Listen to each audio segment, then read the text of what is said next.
Hey, how's it going, guys? This is your boy Hazzed, and today in BFA, we're going to be doing an Unholy DK PvP guide, really going in depth how to get above 2k playing double DPS as Unholy in Arena, as I've done it a few times within the past couple months. If you saw with the recent Arena videos, if you'd like to see those, I'll have them in links down below in the video. So let's go ahead and jump into this video and do this.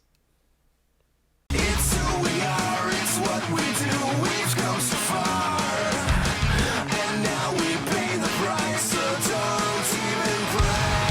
The world is breaking down, and I cannot leave the ground. So let's go ahead and update my ideas about these talents, because I'd say the talents themselves haven't really changed from my previous video, but the ways and ideas that I think about them definitely have. As for the level 56 talents, Infected Claws is definitely going to be your go-to ability for playing double DPS, or if you're playing DPS healer, you're going to be using this just because it's going to grant you a small amount of chance on your pet's melee attack, which they attack quite often. That we are falling in the water, you knock that off, you are a DK, you do not get wet. Discussing the second talent, All Will to Serve, the reason why you're not using this in PvP, generally the only people you're going to serve by using this talent is the other team, because it really isn't going to increase your burst very much anymore. It could increase your consistent damage, but overall I think it is actually lacking in comparison to Infected Claws. Now as for the ability Clawing Shadows, if you go up against a team, let's say like Rogue Mage inside of Arena, where you're really not going to have to absorb very much healing, using Clawing Shadows could definitely be a way for you to apply range pressure to the mage if, let's say, you have to 1v1 them like the last Arena video I had, which it really would have came in handy for. Or if you have to 1v1 a rogue, you can kite them out and apply consistent pressure, or if they're trying to kite an LOS, Clawing Shadows is going to be a fairly strong way to go in either applying damage or survivability, because you are going to be generating runic power while using that ability at range. So that's going to be really the only reason you'll have to go Clawing Shadows in terms of playing double DPS inside of Arena. When it comes to the level 57 talents, we've got Bursting Swords, which really is a very nice burst generator, but for overall damage and overall arena consistency, Ebon Fever is really going to be the way to go. Just overall, the amount of damage you can deal with this ability while still reapplying it really just makes it worth it, and the majority of the time when you're in Arena, your dots are going to be your highest damage anyway, so really reinforcing that is going to be the way to go. And as for Unholy Blight, the only blight that this is going to cause is it's going to cause your character to suck, so don't use Unholy Blight, because I mean it's just, I mean honestly it's a non-usable talent. You should just chuck that out the window, just kind of take it off your talent ability there. Matter of fact, I think I'm gonna, yeah, seriously, we're just gonna go ahead and just get rid of this stupid talent. It doesn't need to be here anymore. It's gone. It's gone. It's absolutely gone. Going over the level 58 talents, we've got Grip of the Dead, and the only thing dead around here in that category is that talent specifically, and of course Death's Reach. Why do both the talents in the level 58 category have death and dead in them, and both of them are dead talents? It really just blows my mind. It's like Deadception in this level category. But anyways, we're going with Asphyxiate, because for PvP, it's the only way to go. Obviously, we need it for focus macro stunts, for, let's say, on healers if you're focusing the DPS, or vice versa. Gonna be an absolute need for Arena. As for the level 60 abilities, we got Pestilent Pustules, which you don't really use that inside of Arena at all. Like, realistically, nobody uses that. Even in PvE, nobody uses this ability. And as for Harbinger of Doom, really, again, another ability nobody uses. It can give you a little bit more burst from your death coils, but overall it's going to be worth taking Soul Reaper over both of those abilities, since Soul Reaper, I mean, the haste granting effect that it's going to give you inside of Arena realistically won't apply very often, but it's more about the extra dot damage you can deal to the target. And of course, if you have focus precision or on horde side battlefield focus and you apply Soul Reaper to the target, it's going to give you an extra dot, which the dot's going to tick, and of course precision on the target's going to proc off it, granting more burst on the target inside of PvP instances. As for the level 75 talents, it's going to be a choice between Spell Eater or Death Pact for the majority of the fights. I guess if you're playing Rogue Mage, you could go Wraithwalk if you want to just kind of surprise him, but I really feel like not using Spell Eater while you're either fighting an Assassination Rogue or any kind of Mage / Caster in general is really going to be a waste, since, I mean, a 5-second longer anti-magic shell is not only going to keep you safe in terms of damage, but it's going to keep you out of CC longer from the casters, so you can apply pressure to either take pressure off you or your partner. As for Death Pact, obviously this is like a save me button. If you're ever in the duel scenario, this is going to be like kind of your go-to, unless it's, again, a very strong caster, which the elongated anti-magic shell is going to serve you more. Now, they're definitely different times that these could be better in different situations. I'd say the majority of the time it's going to be Spell Eater. But if you're going up against like Warrior, something else melee that's not caster based damage, you're going to be taking Death Pact, because it's going to be a survivability, it's going to be an extra heal obviously, and of course it could be used to bait targets so they stay in combat longer, and then using that at the end to land kill really is a very strong way to play for a lot of classes.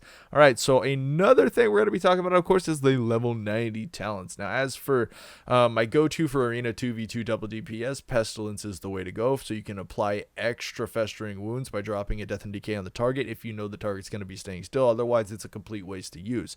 I mean, the majority of these talents, unless the target's standing still with Pestilence, is a complete waste to use inside 2v2. As for Defile, not very great. We just kind of throw that out the window. This ability's defiled. We're just going to crack the same joke we made about the other talents. Like, why not? We're going in on it. As for Epidemic, now this ability for, I'd say, rated BGs and Battlegrounds is absolutely insane. Probably could be used in 3v3 scenarios with dog comps, but the majority of the time I do stick with Pestilence so I can apply more Necrotic Strikes to the target and deal consistent pressure with it. But Epidemic is definitely the king of padding damage when it comes to PG damage, and for the most part, really classes can't hardly keep up with an Epidemic Spect and Holy DK when there are consistent close team fights, because the amount of dot damage you can deal is just huge inside team fights. And I really realistically didn't realize how much damage it could still do until I was completely haste spec, and then once I was haste spec, it started dealing a lot more pressure in comparison to when I was, you know, majority of the time Frostspect running Mastery compared to running Haste. As for level 100 talents, the only talent you want to use is Unholy Frenzy. Army of the Damned is absolutely terrible for anything. And Summon Gargoyle is kind of, it's like, why do this ability even exist anymore is a real question. I mean, you could apply range pressure to somebody in Arena with it, but overall Unholy Frenzy is really just the way to go. I mean, it grants you 20% haste, which is your main stat as Unholy. That is your go-to burst right there. That is how you're going to stack insane necrotics, or if you're really dying, it's going to help you proc even more death strikes over time. So we need to get over into these PvP talents. The first PvP talent we're going to be using is Raise Abomination. Now, this little turd right here, this guy does an insane amount of single target pressure in melee damage. Like, even after he was nerfed, he's still, during your burst, your highest damaging ability during that time. So if you're playing Ret DK, you're playing Windwalker DK, doesn't matter. You're playing double DPS, a Raise Abomination is going to be your go-to burst ability for holding that target still in, let's say, a stun or something along those lines. As for other abilities you could be using Necrotic Aura. Now, this one in specific is the one I interchange the most, the majority of fights. Outside of that, my go-to for PvP is definitely going to be Necrotic Strike and Raise A-Bomb. Now, if I'm playing like Rogue Mage and I really think about it beforehand, I'll switch out Necrotic Strike for like anti-magic zone, since I know that Rogue's going to be dot damage, the Fire Mage is going to be fire damage or frost damage, considering whatever spec it is. But for the most part, I stick with Necrotic Strike, since when it comes to double DPS in Arena right now, every single person is trying to cheese healer DPS and get some rating, which is obviously, I mean, the best course of action. But if you're like me and you only want to have, a minute-long gains and you can get your rating in 3 hours instead of spending 4 days getting the same amount of rating, double DPS is going to be the way to go. So the interchangeable talent is always going to generally be surrounding Necrotic Aura, since it's going to be the least effective thing that's going to happen. Now, the reason I use Necrotic Aura over Decomposing Aura is when you're playing Ret Paladin, Unholy Death Knight, the Ret Paladin obviously is going to deal a lot more spell damage than most likely I will. It could go back and forth sometimes, but the Necrotic Aura is going to increase his damage as well as yours, so it synergizes well when playing Ret DK. Now, if I was playing like Windwalker DK, the majority of damage coming out is definitely going to be melee. I would probably run Decomposing Aura if I'm trying to apply maximum damage. Now, if I need survivability in Arena and I know I'm going to be focused or something along those lines, I'll switch it up for Transfusion. Transfusion is obviously one of the best burst counters that it comes with a Frosty or any any DK, Frost DK, Unholy DK, doesn't matter. Transfusion is definitely the way to go when trying to counter burst, and the fact that it's on a 45-second cooldown makes it extremely overpowered when it comes to survivability inside of Arena. Since your death strikes heal for percentage-based damage, spamming death strikes really, like, let's say you're getting hit with Chaos Bolts, you're getting hit with Greater Pyros, and you're just taking giant, massive percentage damage of your health. Those death strikes during the transfusion will literally counter that based on how much it's going to heal from those attacks. So that's definitely a way to go when it comes to survivability. Now, as for other abilities, I've talked about anti-magic zone, caster comms can be very effective for that. Outside of that, we've got Dark Sim. Obviously, this is more of like a 3/ playing with a healer kind of ability here, because you're going to need to time it correctly. You're going to need to steal CC, and you're going to use it to land kills within that. Also, you can steal some forms of bursting from other classes, which can be very strong. As for other abilities we can use, we have Necromancer's Bargain. Now, most of the DKs I know, they're going to look at this ability and be like, geez, are you really talking about this ability? It's absolutely terrible. But the one thing we got to remember was with the new second season came out new Azerite traits, and one of the Azerite traits that obviously came out this season was, of course, Magus of the Undead. Now, Magus of the Dead is it's not as strong as it was on the PTR. Its damage was nerfed by half, and of course they took Azerite traits and nerfed them by 50% in PvP, because there are now 2 main stat Azerite traits on the abilities. So that guy's damage was nerfed just, 50% and then hit again. It was pretty bad for the ability overall. But what was still good with the ability is if you're playing healer DPS on a DK inside of Arena, you can go ahead and rock triple Magus while using Necromancer's Bargain to have a 45-second burst cooldown. With Magus, since the majority of the time during your burst, you're going to want to be stacking the living crud out of Necrotics, and increasing any raw damage you deal on the target during that time is going to increase the chance that you're going to land a burst while your Necrotics are absorbing the healing. And that's also why something like Cut of Death is also extremely effective when it comes to the Unholy DK, because again, it just adds another point of damage, another dot, another point of pressure while you're stacking Necrotics and bursting, and your damage is kind of limited, relying on either your pets or outside sources to kill the target. Going over the Unholy DK PvP stat priority, you can't go wrong with stacking Haste. Now, the soft cap's supposed to be 20%, but you'll forgive yourself if you go over. It's not really a big deal. After that, you're going to be wanting to stack Versatility for extra raw damage, then Mastery, and then Critical Strike. Overall, it's a very simple stat build. Just stack the living crud out of Haste. You can't go wrong. Everything else will come with time, basically, after that. Jumping into Azerite traits on our Unholy DK. Now, there's a few different ways you can build your Unholy DK to either be strong mechanically or stronger in different situation. When it comes to double DPS, for the majority of the time, I'm running Festering Might. I'd say two of the Azerite traits inside of Arena. I'll sacrifice that on one piece for like Battlefield Precision, and the majority of the time I try to either go Magus or I take at least one Hell Chains. Now, the Hell Chains is kind of iffy. It's better in different scenarios when you're fighting like Stealthies, Rogues, things like that, because when you have Hell Chains activated on you and your mob, it causes a slight AoE effect on both of you. So if your mob's, let's say, chasing down a Rogue and the Rogue vanishes, but your pet's still standing there, that Hell Chains is going to tick and knock him out of stealth, which can be mechanically very strong, of course, especially without a healer. Like, if somebody gets a reset, it can mean a lot of problems for double DPS. Outside of that, yeah, Festering Might is definitely one of my favorite ways to go. And the other reason is when you're doing, let's say, Battlegrounds or Raiden Battlegrounds, Festering Might's going to allow you to apply a lot more overall damage. Let's say you want to beat your friends in damage, because, I mean, obviously, secretly, we all want to beat our friend in damage. Let's not lie. Festering Might's the way to go with that kind of ability. Now, as for Magus the Undead, I've talked about that a little bit beforehand. Right now, I'm wearing a triple Magus set, which is very good, again, combining with the PvP talent Necromancer's Bargain to apply a lot of quick burst when you're with the healer inside of Arena.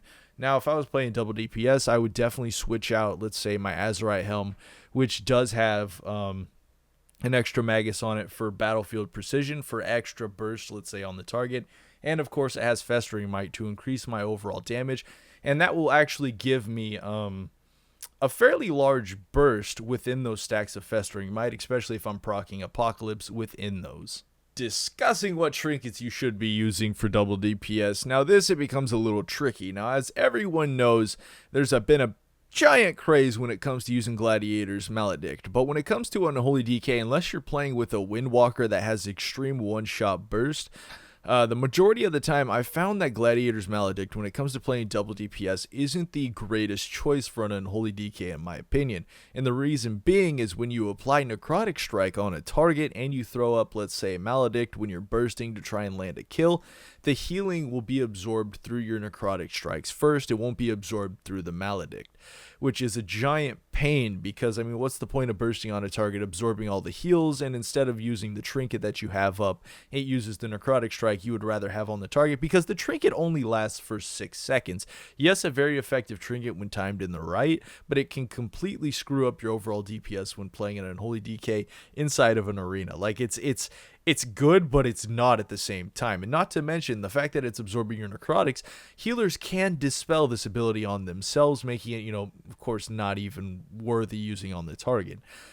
So I'm kind of on the fence a lot about using Gladiator's Maledict as Unholy just for those reasons. Now, if a Windwalker or Arms Warrior are using this, you might want to be a little bit scared because it's going to hurt really, really bad because they normally don't have necrotics and you really don't expect those to be on you. With an Unholy DK, obviously you expect them, so you're really looking for it. But it is a good trinket. It can be timed during burst, but the majority of the time I really feel like overall inside of arena, Sinister's Gladiator's badge with the 1800 strength proc does seem to do better for me when playing double DPS and landing kills on healers in a short amount of time than using Gladiator's Maledict. So if I was going to switch out my trinkets, I'd probably throw up Sinister's Gladiator Maledict for Arena, and I'd use Razan's Gleaming Eye for the extra haste proc, which is, like, again, another burst coming up on the target and applying an insane amount of damage. And, of course, when you combine this trinket with Festering Might, you are basically giving yourself an extra Unholy Frenzy burst on the target, take away the fact that you're not stacking pustules, but it does grant you a secondary burst outside of that, which is very nice to see your haste hit like an insane amount of percentage, like 70%, 80%, ridiculous amount of haste you can achieve by using and combining these abilities. But that about sums it up when it comes to trinkets, I'd have to say. If you had a choice, you could be using Razan's Gleaming Eye and Sinister's Gladiator's Badge. The other PvP trinket that actually procs raw strength is also good to use if you don't have Razan's Gleaming Eye. Next up, we need to talk about macros. On the last arena video, you guys asked for macros, so we're obviously going to put these in here for Unholy. You guys really wanted them, so we're going to do them.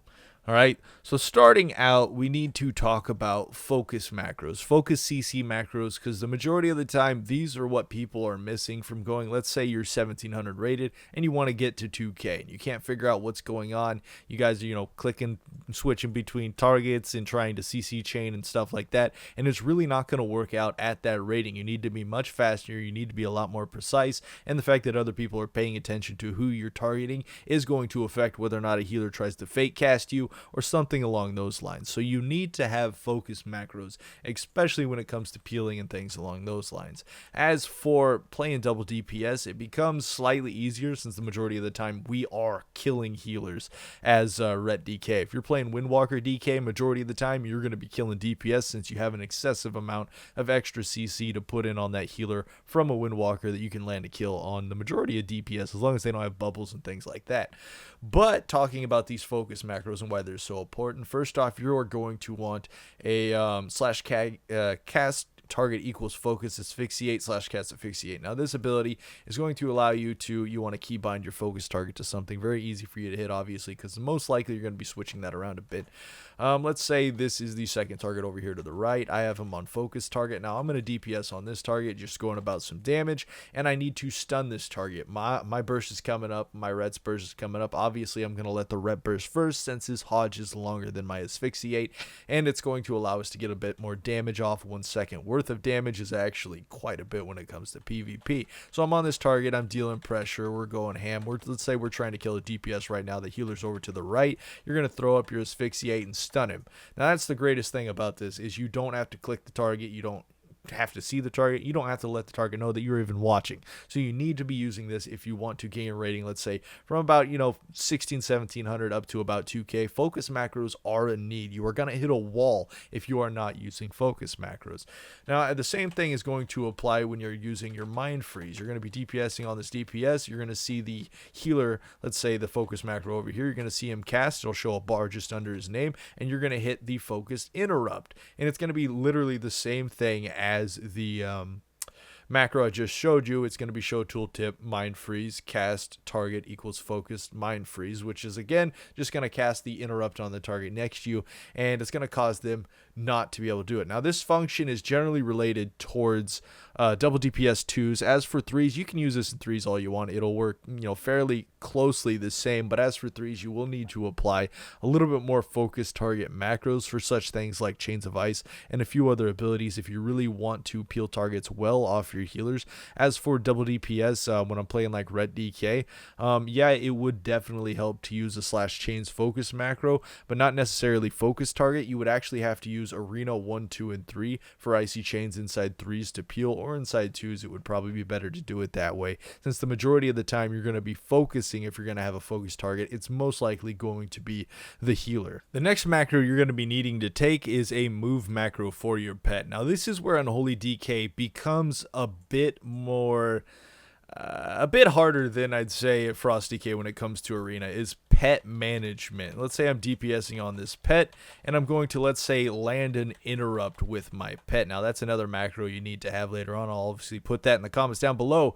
Is you need a show tooltip /cast focus leap macro, and the reason you need this is to land interrupts. Now if you're going to land an interrupt on the healer target that you're focusing, like the majority of the time you do, you're going to have to change over your focus to your current target to land an interrupt. What you're going to do with this target is you're basically going to tell your little ghoul to walk about 5 yards away, and when you're attacking the target, he will instantly run back once he reaches the spot. But really all you need is that distance to do what you're going to do. Now you can macro these two abilities together with Transfusion to instantly leap in on the target, and once you transfuse your little ghoul right here, he's going to turn into a goofy ghoul. And he's a big old goofy ghoul now, and you can use that macro to focus charge the target. Now if the target's casting, it's going to interrupt and silence the target, and it's definitely going to be one of the ways for you to grant kills inside of Arena. A very key way to grant kills inside of Arena.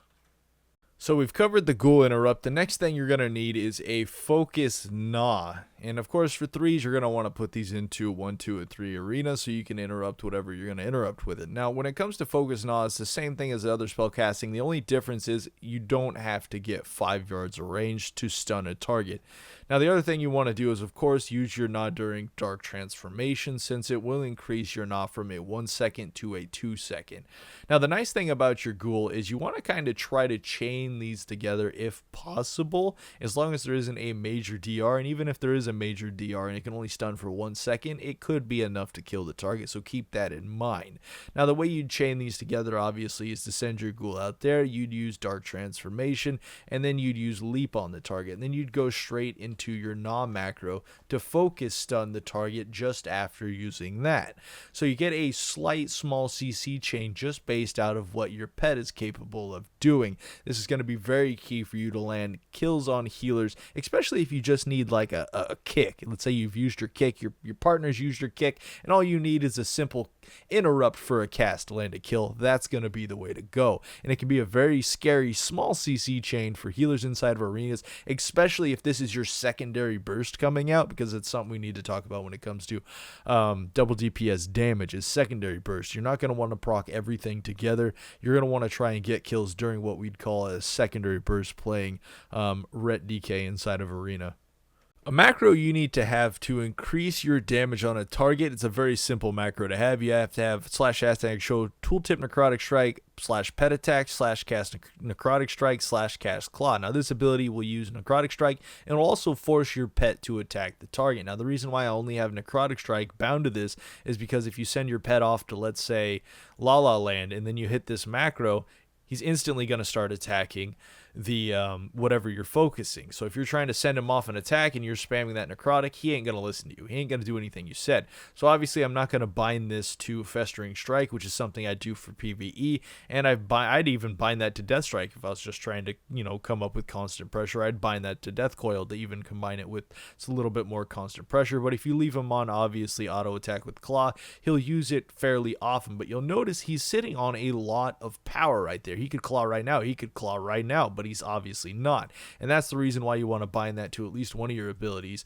so he can Claw anytime that comes off of cooldown, like with your Necrotic Strike. As you can see there, his energy's not replenishing nearly as much as it would. It's not capping off to a bigger pack. So when you combine that with Necrotic Strike and the fact that you're using the talent infected claws, it causes him to attack the target a little bit more, a little bit faster, applies a little bit more bursting on the target, so you can again apply more Necrotic Strikes and get a kill. So that one's fairly important to have. And of course we went over why you don't have these ones bound to the same thing. It's good for PvE, but for PvP you really do need that pet control to be able to tell him to run away whenever you need it, and just kind of have that control of your pet to have him in the right place when you need it, because it's very hard to do when you're trying to catch, let's say you're focusing a healer and you're trying to catch his heals while you're also managing your pet's placement. So it helps you out a little bit there. And of course, if you get out there and the guy doesn't cast, you can just go ahead and start stacking necrotics again, and your pet will move back to the target and start hitting it. The last macro I need to talk about is the Transfusion macro. I made a video about it probably months ago, and I don't know if a lot of people heard about it, but I guarantee a lot more will with when this video comes out. Now, this Transfusion macro is kind of a cast sequence. It's show tooltip transfusion. The cast sequence reset equals 35, so it will reset after 35 seconds instead of the full cooldown of transfusion, and it won't overlap. Now, this ability is fairly nice. It saved my life more times than I can count, either in arena or battleground situations.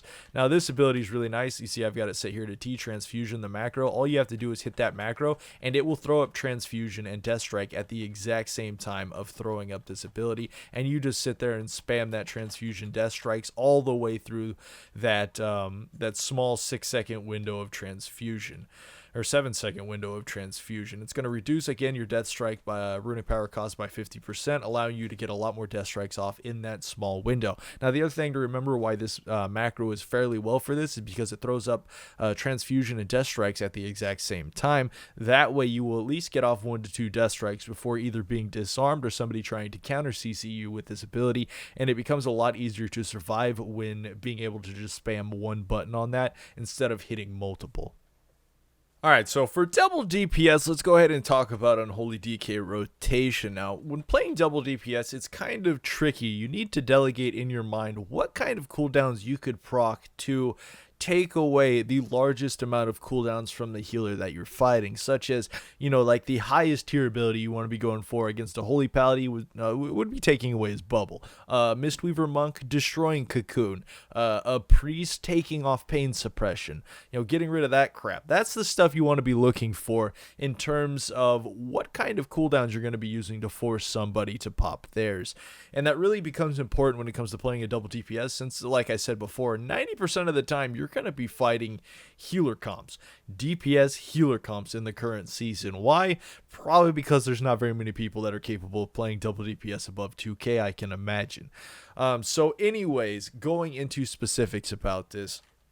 So rotation wise, obviously when you're opening up on a target, you're going to want to dot them. Don't look at damage done down in the right hand corner. It's going to cleave both of these targets on the side, and it's going to do like ridiculous damage to the level 85. I don't really know why they have this PvP dummy so close to the other ones. It becomes absolutely impossible for us Unholy DKs, or for us DKs, to even test out our DPS on this thing. But okay. But anyways, we're going to go ahead and go into rotation on this thing. Now, when you're an Unholy DK and you're coming into a fight as Double DPS, you're going to want to proc your DPS very quickly and as fast as possible. Now, you can just sit there and hope and pray that you're going to receive a Fallen Crusader proc before you burst, but if you don't reach it, there are a lot of times that I just have to go with it. Hopefully it procs during my burst and try to land kill or force cooldowns very quickly, because when it comes to Double DPS, the majority of your matches are going to be 1 to 1 minute to about a minute and a half, and that's going to be forced cooldowns. Wait until second stun on Paladin, which is usually about 45 seconds if he's running Shore Hodge, and then you're going to go for kill after there. And I'm not going to lie, guys, that second Hodge is when you throw out A-Bomb. You know, when you can't trinket that CC and A-Bomb's going to beat the ever-living crap out of him, and that's when you're going to go for the kill. Don't tell anybody I'm telling you that, but that's usually what happens. Anyways, so going up on this PvP target training dummy, right, we're going to go ahead and open up on him. Now, the reason I'm not going to throw up A-Bomb, just like I said, is the target needs to stand still. A-Bomb is like your go-to. He lasts 25 seconds, and if you just have a target stand still for 5 seconds, he's going to do like 30% of the target's health, just him alone. So you really don't want to waste him. You don't want to throw this into a bubble. You really want to use this at the correct time to land a kill. And it's also going to reapply dots whenever they dispel him. Like, it's literally, this is going to happen. If you can't move, we're going to beat the living crap out of you. That's what this ability is. It's absolutely amazing. So talking about rotation, we're going to start out obviously by opening up dots on the target, and you're going to want to open up with 1 or 2 Festering Mites. Now, you can take the elongated version of the rotation. You can start stacking Necrotic Strikes and start stacking up Festering Mites until you can get yourself a Fallen Crusader proc. Once you've got the Fallen Crusader proc, you're going to go ahead and throw up Unholy Frenzy. You could either hit Soul Reaper if you want to increase the burst damage, and you're going to go straight into Apocalypse. After that, you're going to just keep stacking the ever-living crap out of your Necrotic Strike. Do not let your dots fall off. It is something very important for Unholy DK. You never want your dots to fall off. We're going in on this target. We're going ham right now. We're doing an insane amount of DPS. And somewhere in between this portion that you're stacking Necrotic Strikes and reapplying while all your burst is up, you're going to want to use Dark Transformation. And the reason why you use him just slightly later than the other talents is because you're going to want to try and utilize him for that interrupt that he's got with his transformation. And of course, Ghoul Kicking the target, or Ghoul Stunning the target afterwards if you're going to need to apply that range pressure. Now, the overall rotation when you're just trying to deal damage outside of popping those cooldowns is literally simple when applying damage. You're going to Festering Mite the target when you need Festering Wounds, and then you're going to Death Strike. Now, you do want to weave in and out Death Coils randomly. Obviously, you do not want to cap on Death Coils, and of course, if you're lucky enough, Death Coils are going to grant you more runes to deal more damage to, again, grant you more Necrotic Strike. So that, again, never let your dots fall off, kind of like I just did. Now you can see this dot, this extra little juicy sword dot. It's hitting for like 7.2k. It can crit for like 12, 13k. It's a really nice sword dot, extra damage on the target. I just got this out of this week's chest, so I'm just like, ah. And so I'm really just excited over this sword. But anyway, talking about rotation, that is the basic rotation when bursting out a target. You go in on him, you're dealing damage, you get up your Necrotic Strikes, you're just amping up on the target, and then you never want to use Apocalypse, again, unless you have 4 procs on the target. And the reason why I'm throwing up Unholy Frenzy before all that, the haste is going to give you faster attacks, faster global cooldowns to apply more pressure on your target. Now also, I'm combining my burst trinket with Unholy Frenzy to, you know, kind of have a higher amped up burst. And of course, since I'm going to drop the majority of my damaging skills just after using Unholy Frenzy, you know, I'm going to throw that up, apply my dots, reapply those dots there, and I'm just going to stack the ever-living crap out of Necrotic Strike after that. I'm going to throw up my Ghoul just after that, and then he's going to come up and also apply more Festering Wounds so I can get more Necrotic Strike and deal an insane amount of damage. Now, sometime within this time period is when you're going to get bubbles, you're going to get cooldowns, things along those lines. And the majority of the time for an Unholy DK, you really aren't going to have to worry about cooldowns nearly as much until it's like bubble, until it's like pain suppression. At that point, if it's bubble, you really can't hit the target. What you're going to need to do is switch to the other target. Just start DPSing the living crap out of him. This is what we would call I guess we could call it a setup. We're going to call it a setup. So we're DPSing on this target. We're applying Necrotic Strike. His health is just being reamed on. We've got the healer over here on focus target. The healer comes out. The healer tries to cast on the target. You hit him with a focus macro. This is what we'd call a hard switch. And you zoom over to this target and you just start beating the ever living crap out of him. You go, hey, Rep Paladin, you got a Hodge. Rep Paladin goes, I've got a Hodge. That's when you're going to throw up your second version of your little guy over here. You're going to throw up A-Bomb. He's going to stun him, and this is when you're going to get that kill after he's popped all of his major juicy cooldowns. And you also got to remember Asphyxiate's on a 45-second cooldown, so after he uses that Hodge, you're going to combine it with another Asphyxiate, and you're going to kill that target. And of course, you're going to do this probably once inside of arena. If it's against good players, you're only going to get to do this once. So you need to do it then, and you need to land it, and you need to land your kicks. Like, kicks are very important. The better the other team you're going to be fighting, the more important the landing those kicks and those silences is going to be. Now also keep in mind, when you're doing this hard switch, you've used your kick. Let's say you've mitigated some massive some just absolutely massive greater pyros or some massive chaos bolts, and you're about to have to hard switch over on this guy. We have to wait a couple seconds on Dark Transformation, obviously, and we're just DPSing the crud out of this DPS. As he's bubble came off, we can switch over to this ability and again interrupt him using Dark Transformation and then switch over. It's a lot easier to use Dark Transformation when hard switching to a target than it is to Dark Transformation interrupt a target you're focusing, since you also have to combine in with pet movement to get that to get that interrupt going on, since he needs to be 5 yards away from the target. So hard switching like that is a very strong way to do that. As for targets like Holy Priest Pain Suppression, you can go straight through pain suppression. If let's say your Ret Paladin happens to get a lucky crit, like a 45k Templar's Verdict, something along those lines, you can go straight through pain suppression. You can force it, you can get the kick in there, you can throw the extra stuns in there, and you can kill chain through that. But if your target's at a lot of health, any pain suppressions, don't try to do that. Wait until after the pain suppression to throw up your burst abilities on the target, and again catch that target in a long stun and try to kill him just after that. Now, if you want to cheese damage and obviously beat all your friends when it comes to DPS inside Battlegrounds as an Unholy DK, because, I mean, obviously we all do, like, secretly, you're competing with your friends. You don't care about the rest of the people, but your friends, you can't lose to those guys. But anyways, so talking about these 3 targets over here, if you're going to want to AoE on your Unholy DK, all you realistically need to do is, I have a completely different bar set up for my PvE/AoE in comparison to my arena bar when it comes to PvPing, because there is some slight changes that I have to switch out to deal, obviously, DPS. But when it comes to cleaving massive damage inside of PGs, it's all going to rely on the epidemic. Like, your epidemic is absolutely insane. You'll do the literal same rotation you did before, but the only difference is you're going to throw D&D down to actually cleave either your Necrotic Strikes, or if you're trying to completely maximize damage, like you're really trying to beat your friends, you can either throw out Scourge Strikes to deal a little bit of extra pressure for AoE damage. Now, when it comes to dealing massive AoE pressure, it's literally the same thing, unless you're like going up against DPS. You could burst right off the bat and go completely aggressive ham on somebody, or you could, of course, go Epidemic build for AoE. Epidemic's just the way to go. Like, if you just dump Epidemic on people inside battleground situations and you have dots on all the targets, or you throw out Festering, your big old A-bomb over there, and he applies the dots to the target, you can spam Epidemic again to just DPS. The only difference between using Epidemic and not using Epidemic when it comes to trying to AoE in battlegrounds is literally it takes the place of either your Death Strike or your Death Coils to apply major AoE consistent damage.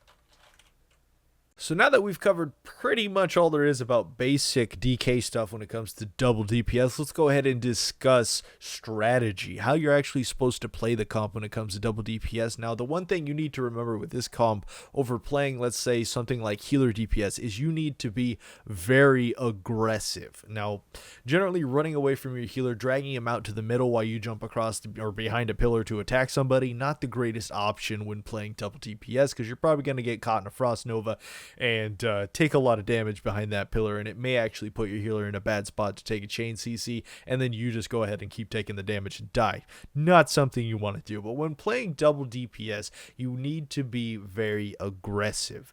Now, with this example versus a mage and a feral druid, both of them are going to want to stealth and then open up on us in kind of their leisure and DPS on us as hard as they can. But for us to counter that, what we do is we run straight across the map. We find the mage, we jump on the mage, we apply dots to the mage, and we don't let him open up on us with full CDs and just absolutely wreck our health, most likely forcing my Ret Paladin to either pop bubble or pop off the opener and completely destroying our survival capabilities for later in the fight is something we cannot allow to happen. So what we do, obviously, is we start out, let's say we're all the way across, we'll call this the door, we'll call this the other two people running out. Is what you got to do, obviously, is start out and just charge the heck over there and try to either land a dot on the target or a chains on the target. That is your main goal for stopping them. Now, in the case that, let's say there's an Unholy DK and a priest on the other team, the Unholy DK runs out, he comes halfway across the arena with you. What you're going to want to do is hit him with chains, slow him down. Do not allow him to get on your rep paladin partner, because I'd say 90% of the time, just like fighting healers, they're going to try and kill your rep paladin partner. So you do not want to allow those melee warrior, Unholy DK, things like that, to get to your partner before you guys get to the healer together, because if they can mitigate him and peel him, it's going to be major problems for you in the future when it comes in terms of killing with the lower amount of survivability that you're going to have. So just like in this video, you're going to rush across, you're going to rush all the way across, you're going to get on that target, and you're just going to start going in on him. And of course, because you have a lot less survivability than the DPS healer team that you're going to be fighting, you just need to go ham on the target, and that's when you implement that burst and that rotation that we previously talked about in the video. Now, I also put up a clip on this at the end of the video. We can see we've gone through the fight. I've forced the druid trinket right there. And of course, right here is when we're going to go for kill. It's a little bit later on in the fight. But as you can see here, what happens, just like I said earlier on in the video, my paladin comes in, hits him with that Hodge, the short Hodge. And then my A-bomb's out, beating the ever-living crud out of him. And the A-bomb gets the kill. So it's definitely aggression. You need to be aggressive when it comes to playing double DPS, or you're going to be mitigated and you're not going to have enough survivability to get a kill on these healers at higher rating in arena. It needs to be smooth, it needs to be fast, it needs to be quick. I hope you guys really enjoyed this double DPS guide to 2K Plus. I wanted to make it sooner, but I'll be straight with you guys. I've got an account on Apex. I'm like almost level 40, and I've got like almost I think like 130 kills. Like, I'm really enjoying the crud out of that game. It's a really good first-person shooter, and honestly, I've been spending a lot of time on it, I'm not gonna lie. But you guys have requested that I make an update video. You've requested that I do these focus macros after doing those recent arenas and pushing up to 2K with Unholy, because you guys know I mainly play Frost, so Unholy for me and pet management is something I am also learning. But I'm glad that you guys are here for that. You guys are here to see the change in ideals and playstyles that we're going through, and I'm actually happy you guys are here to watch the video. So if you guys enjoyed this video, again, leave a like down below, comment if you have any questions, and of course, until next time, this was your boy Hazzed.